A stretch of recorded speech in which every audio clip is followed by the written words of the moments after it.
Good question. I mean, we all understand in recent times how businesses have been struggling.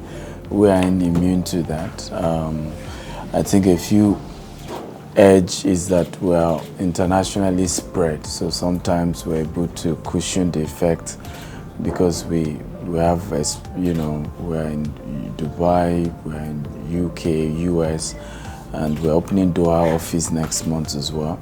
So that has helped. And in recent time, because I do want regular mentorship with younger business. Our foundations, like that foundation, also provide grants and mentorship, support trainings regularly. And the pain point of most entrepreneurs, how do we scale? And when you look at this high rate of unemployment in Nigeria, we have seen that it's not government. It's already 60 years of this country, whether it was military or democracy. We can still see that the number of unemployment kept rising. And globally, government doesn't really provide jobs. It's always the private sector. So there's a need to intentionally invest in having more businesses, but not just that, because a lot of young Nigerians are starting businesses. Entrepreneurship is big in Nigeria, but these businesses are not scaling. Imagine we have 1 million businesses in Nigeria that do 1 billion naira in turnover every year. An average company that does at least 1 billion have almost directly and indirectly at least 50 employees, right? Multiply that means 50 million people have jobs now. That in itself can literally eradicate unemployment in the country. So for me, I felt there was a need to begin to invest in helping to teach how people can scale. And also our expansion put pressure on me. People, oh, how did you do it? How are you're doing a $200 million real estate expansion in the US. How do you do such a thing? How do you start a business in Nigeria and then you're in different countries of the world? So we felt, well, let's do a conference to share some of what has worked for us and begin to start some level of that apprenticeship model, right?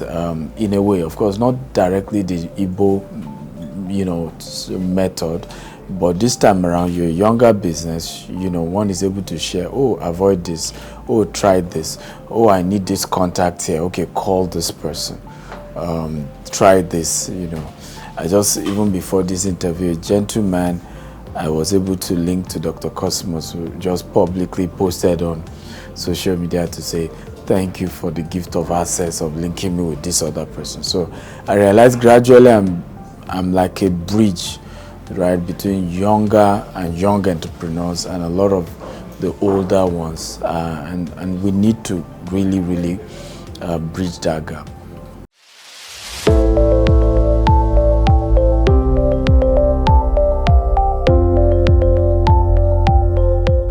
So no specific industries. It's generally for entrepreneurs, sharing ideas. I mean, I was just commending him, for example, 29 years in media. I mean, it's not easy, right? So different businesses require, a lot of encouragement.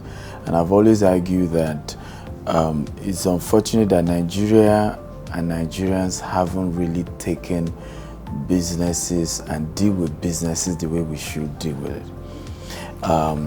In many parts of the world, they understand that you cannot necessarily succeed at your first attempt at any business. That's why there is a lot of bankruptcy law that allow a business, if you're having challenge, to come to the court and say, well, for whatever reason, I'm not able to keep running this business. Okay, hand over everything about the business. And every debt, everything is assumed by the government. And you literally can go and start again. Most American billionaires, this is some of them second attempt, before they now really succeed. Some third, some fourth, some even sixth attempt before the business now really grows. So we realize that across all sectors, people are struggling. And the solution will not necessarily come from government, right?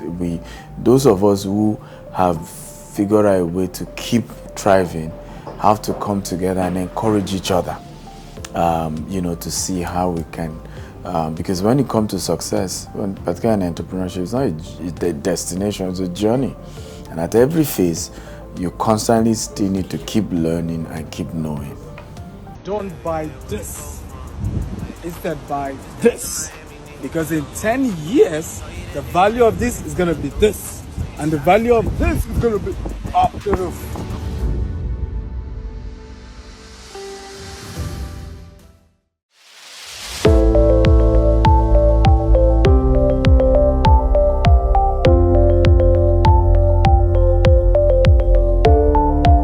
We definitely want to encourage entrepreneurs to begin to focus on assets. You know, I think it's your media house when you go through Bagada, right? I would always remember that, right? I think there was Times, was it Times? That used to also be Times headquarters. You know, there used to be this, they were, I don't know what's their name, they used to have an headquarters, you just see their brand logo along that Bagada too. And you see that a lot of companies like that, I mean, even in media, international picking media houses, that invested in real estate assets, even at some point when there were challenges, they were still able to figure out in a way. Sometimes you sell a few assets, you know, makes a little money and try to rejig the business. So some of it is to teach entrepreneurs that irrespective of the field you are in, you need to invest in real physical assets. Number two is that you need to separate yourself from the business. Sometimes I struggle because people look at our company and feel your company is this big, but it's my company that is big. You know, I'm still a very modest lifestyle person, right? Because there's a difference between the company I founded and me as a person, right? And these are things that oftentimes people don't, you know, work out in business. No separation between you, the founder, and the business, right? Everything is modeled up. You don't place yourself on a salary as a business owner. Sometimes we turn it to sentiment. You know, you involve all your family members and becomes family member enterprises, one-man business. So we want to share, you know, how do you begin to structure? How do you think of, I tell people, I say, it's the day you register your business, you should be thinking of your successor. Yeah, succession planning is not when you are now 70, 80, and I say, well, at this point, who do we hand over to? No. You start grooming everybody as though you will hand over to them tomorrow, right? And invest in people.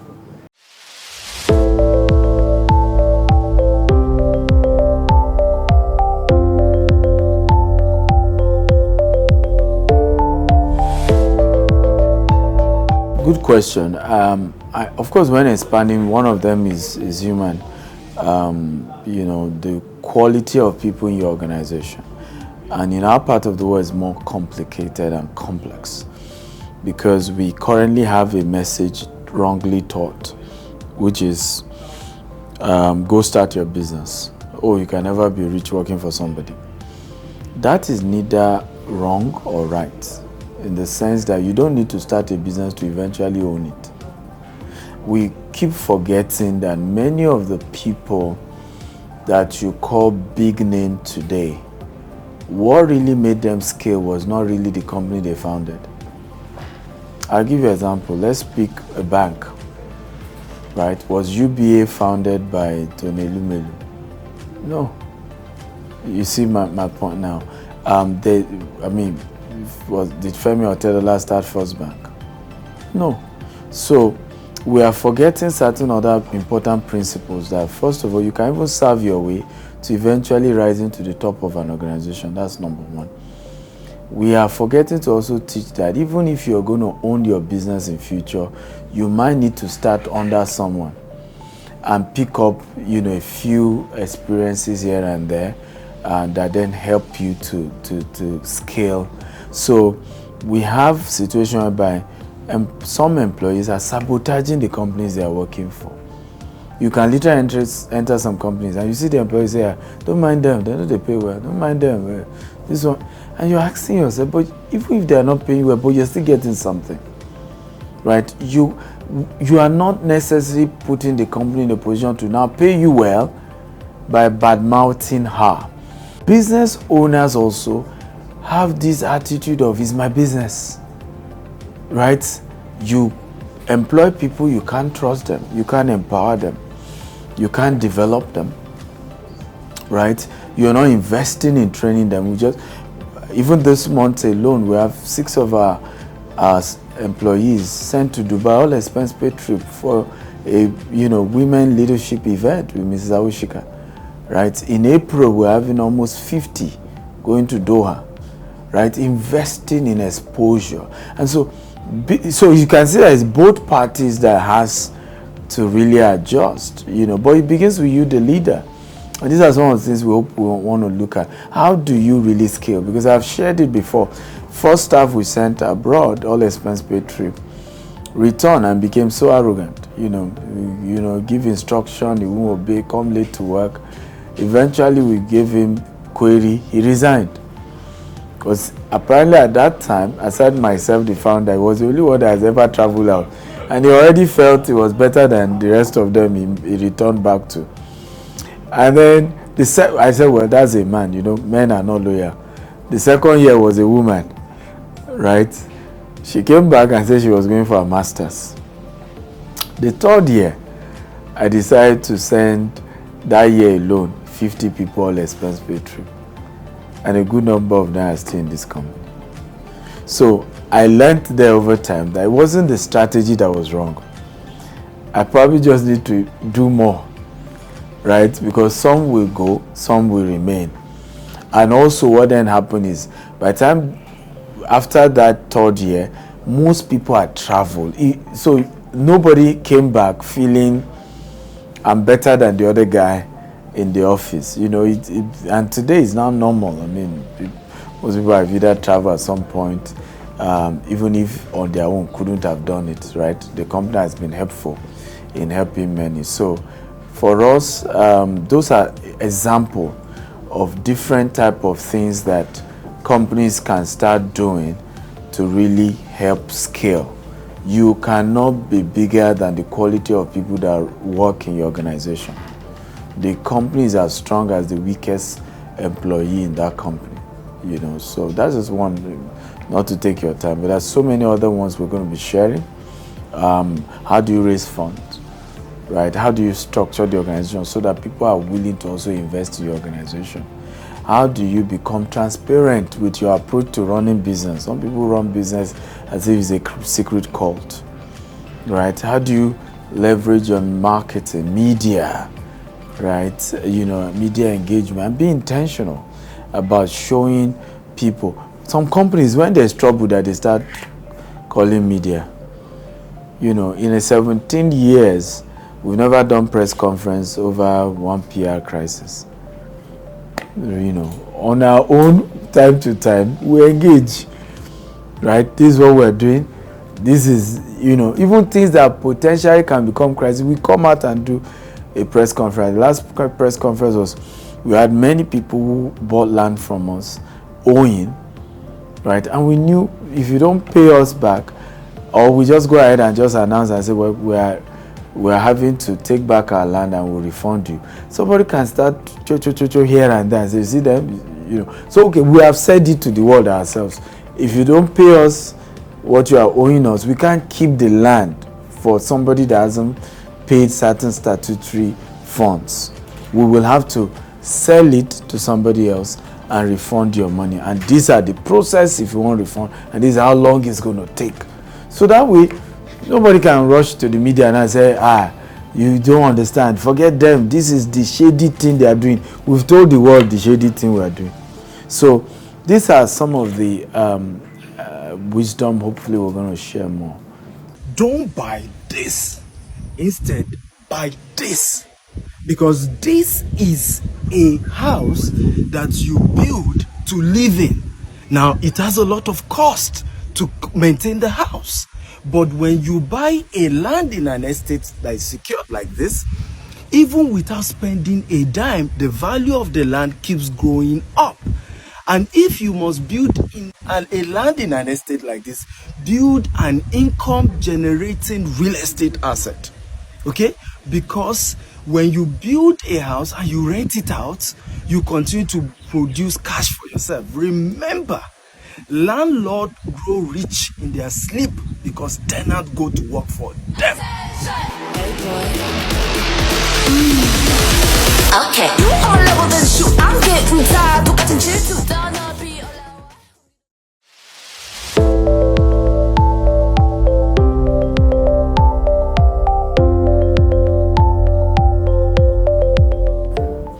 Yes, absolutely. We don't think it's only those in the private sector that should come. We feel that the way we run business in Nigeria is a bit, I'm talking about public sector now. The way we run the public sector in Nigeria is archaic. The world has moved past that, right? US is also one of those countries that is, even though US is way better than Nigeria, but with the Dodge and what they are doing, you see that the public sector, even in the US, is about to change, really. You can see Elon Musk say, everybody has to send a mail. What exactly are you doing? Right? But in Nigeria, it's even worse. You can literally go to a government parastatal 11 a.m. and they will tell you that the workers have not resumed. 11 a.m. Okay? And when you go to other developed countries, what do you notice in those countries? That, like UAE agencies, you finish in an agency, let's say you are registering your company, they will tell you to rate them. And the government organize award every year to say, this is the agency of government that the public said treated them well the most. That looks like a bank. If you, even some banks in Nigeria don't have a rating, process for people to even rate their performance. But you see that in many government agencies in some of these countries, and Nigeria has to become like that. So we're hoping directors will come and say, hey, how do we begin to structure our government agency like a business? How do we begin to train our employees of our agency to start treating people?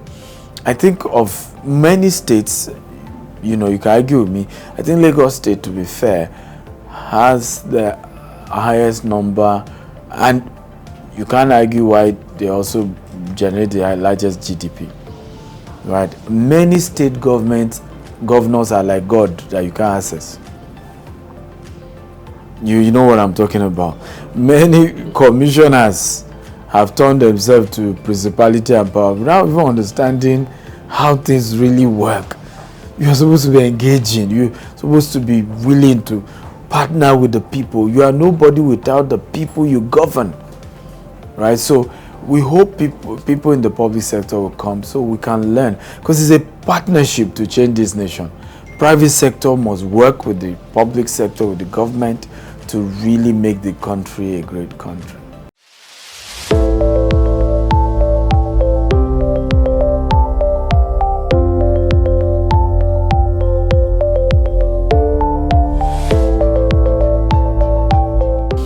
I think yes. My argument is that business, if you understand how entrepreneurship works, with our entrepreneurs, we are problem solvers. I mean, if you really cannot look for opportunities in challenges, then don't call yourself an entrepreneur. Go and look for a job. The whole essence of entrepreneurship is making a way where there's no way. I remember when we moved into real estate 10 years ago was when we decided to start development aspect of real estate. Prior to that, we went into digital marketing, and then we also agencies, broker, realtor to other real estate developers. But 10 years ago, we decided, okay, we're going to start selling lands and building estates and all of that. I remember the first estate was somebody who had 250 acres and, gave us 50 acres to sell. As we sell, we pay him back. Only to get to the place, and it was all water. I couldn't even walk to where our own land starts from. He was pointing at 3 and say, your own land will start there, but you need to some field. And that was hundreds of millions we didn't have. Now, on his own signage in front of his own estate, he had the survey of the place, and I use map to say our own will start from here.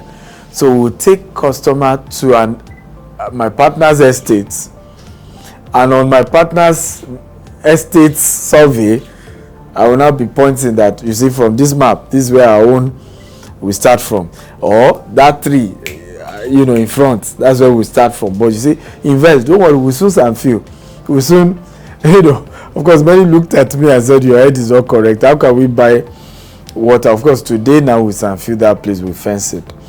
But that tells you what it means to do the impossible with the available. Because I remember while being frustrated at bringing people and they don't want to invest, that's what kept ringing in my mind. You must do the impossible with the available. That's what entrepreneurship is about.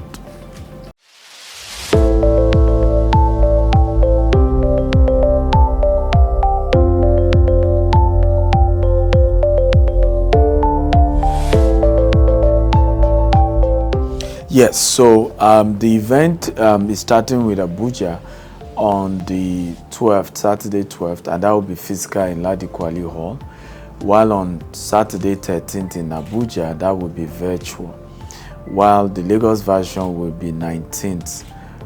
It's Easter weekend. 19th will be physical at Eco Hotel and Suites, and on the 20th it will be virtual.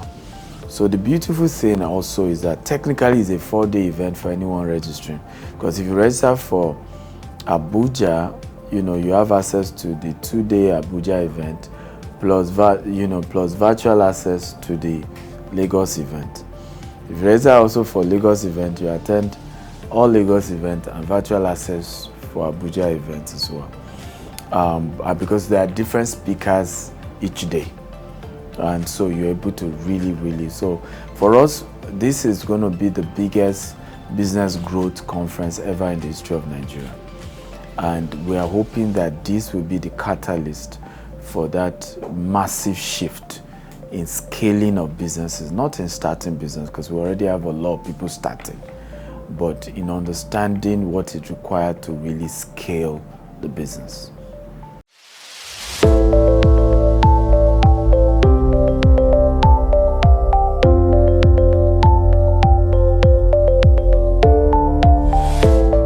Okay, beautiful. So registration starts 8 a.m. For the Abuja one on the 12th, at Ladi Kwali Hall. I think it's now Abuja Continental Hotel now, right?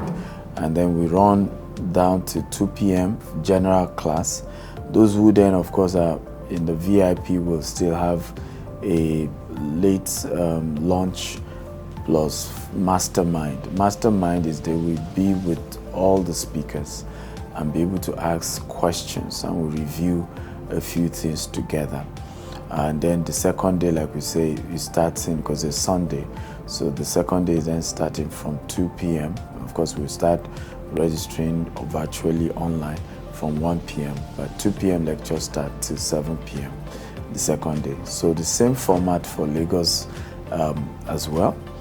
And but what we've also done is that we have a mentorship package that goes beyond the conference for everybody who comes for the conference, where we have courses and programs on business growth and other aspects of businesses, over 1,000 courses from myself, Grant Cardone, Les Brown, Jim Brown, every great mentors and business leaders, where you have that tool and that mentorship post the conference. So it's really holding you and seeing how we can help you beyond just that conference day.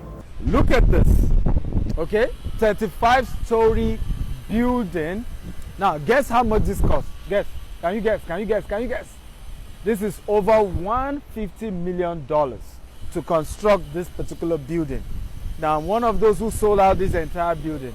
But what do you see here, aside the cost of completion? This is called cash cow. Now, the owners of this building are going to be getting what called cash flow. Every month, those who are renting this are going to keep paying money for the rest of their natural life for the rest of their children natural life, for the rest of their grandchildren, great-grandchildren.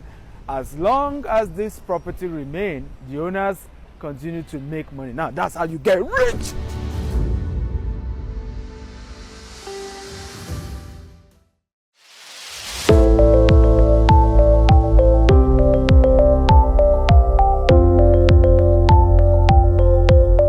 Absolutely. So for the first time, we're open to sponsorship. We're going to be doing, I think, 20 billboards, 10 in Lagos, 10 in Abuja. We're doing radio adverts that will start running 2 weeks to the events, TV adverts. I think we're adding CNN adverts as well. So there's a huge campaign for the event that will help business owners get some visibilities. And we think the earlier they tidy that up, the better, so their logo can appear on all those campaigns. But yes, and the quality of audience as well. You know, this is it's not just for anybody, it's for entrepreneurs. So that tells you, for you to even be an entrepreneur that can afford to be in that room, you're already a quality audience. And so for investors, for partners, you have the opportunity to really position your business, your brand in front of people who have capacity to really do business with you. So we're very much open to that. We're hoping that more people also will buy the corporate tickets, where you're buying tickets for your staff, 10 of you, 20 of you, because again, most founders only think of themselves, and there's now a huge gap between the founder and those who work in the organization, hence why the growth is not effective. So we're hoping to work with many media houses so that they too can even bring those who work with them as well for the event. And we're targeting some free tickets for NYC core members. So we feel what part of what we're getting from sponsorship will help go towards getting some core members that we're going to sponsor, because it's good to start entrepreneurship early as well, right? And so they will be able to get, because typical core member cannot afford the cost of the conference. So they will be part of the beneficiary of what the sponsors are doing.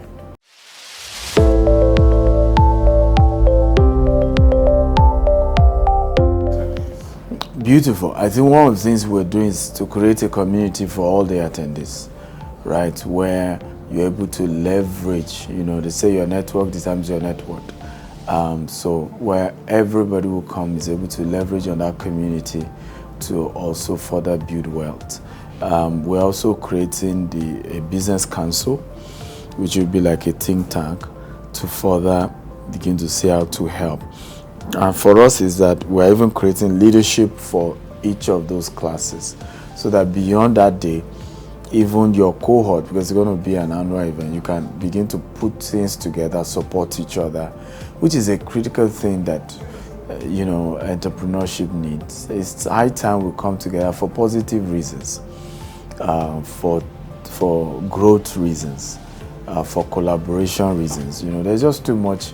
Sometimes I look at the business world, there's just too much shark on shark, and the world is evolved, right? Your real competition, who you thought is your competition is no longer your competition.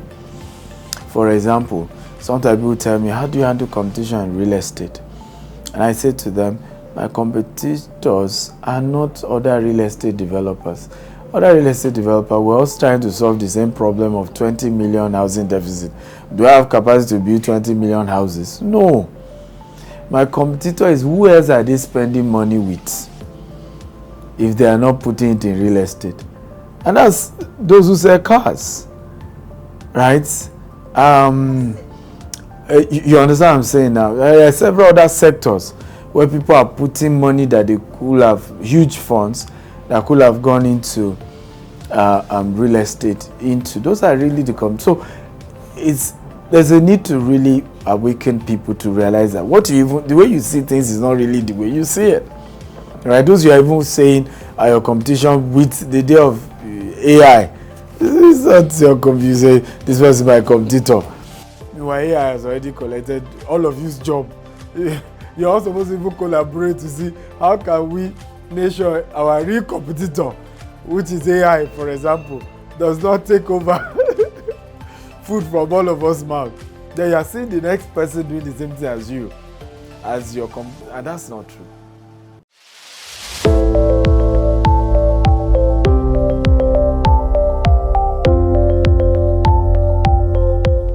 Beautiful question. The same way you don't have a born doctor, so none of us here will allow a person to operate on them, right? Surgical operation.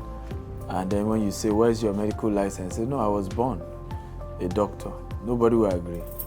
No one will agree that a born pilot should fly them anywhere. They say, where's your license? Say, no, I was born. I just knew how to fly. You will not enter that plane. There is no born entrepreneur, right? Yes, there are some skills and natural talent that aids entrepreneurship, but there's no such thing as a born entrepreneur. You ultimately have to learn. You have to evolve. You have to, and that's why you can't joke with the role of training. Like Yoruba will say, in the world of entrepreneurship, it is the knowledge you have that you use to fly. Because that word literally translates is what the bird eats that the birds use to fly. And it's the knowledge, the quality of knowledge that you have as an entrepreneur that sustains you in entrepreneurship.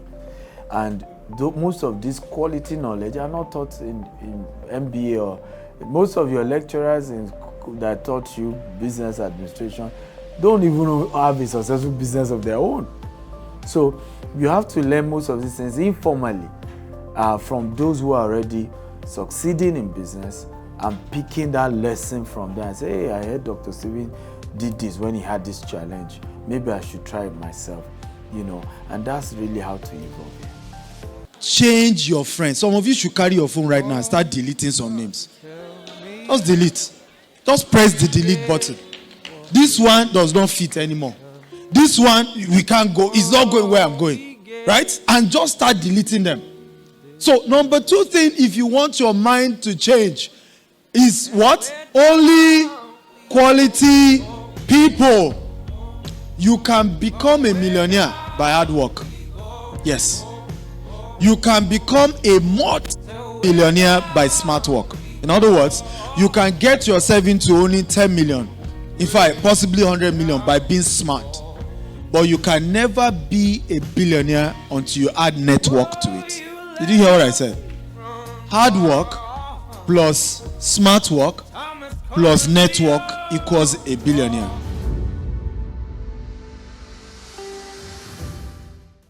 We sure hope you enjoyed this video. For more entertaining video content such as behind the scenes of music videos and movies, music concerts, premieres, interviews, and exclusive gists, subscribe now to our YouTube channel Goldmynetv and be unleashed into a world of super excitement.